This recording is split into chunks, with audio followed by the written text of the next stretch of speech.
طبق نقشه چهاربینی‌های لیگ فوتبال کودکان و نورسان فدراسیون فوتبال تاجیکستان در شهر خوجند مسابقه فوتبال تحت عنوان فوتبال برای همه برگزار شد.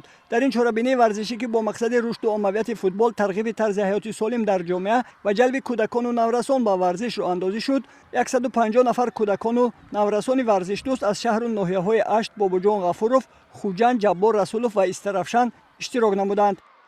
مقصد برگزاری این گونه مسابقه ها هوسمندگردانی کودکان و نورسان و فوتبال و جلب نمودن آنها و ورزش. آینده ما کوشش میکنیم که چنین مسابقه ها، فستیوال ها بسیارتر گردد و سفید دوستداران فوتبال زیاد گردد.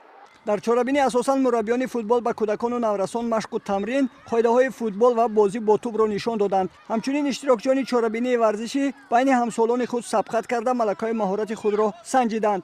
من بسیار خرسندم که در این مسابقه اشتراک کنم و من در این مسابقه بسیار دوستان زیاد پیدا نمودم.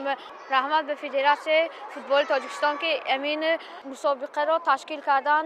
ما آمده اشتراک نمودیم و خیلی خرسند شدیم.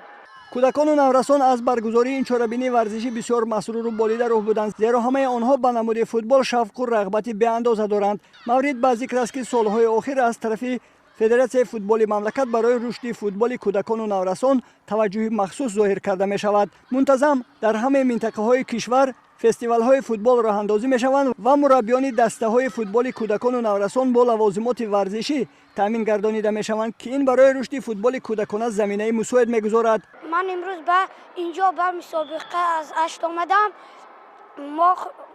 ما آمده باز کردیم و ما خیلی خرسند می باشیم. ما میخوایم که همین خیلی باز مسابقه ها زیاد شود و ما اومده اشتراک کنیم. آینده من میخواهم که فوتبالیست بهترین شوم و در دسته های خوجند بازی کنم. ما کودکان خیلی فوتبال رو دوست می‌داریم و ما میخوایم که این مسابقه ها خیلی زیاد شوند.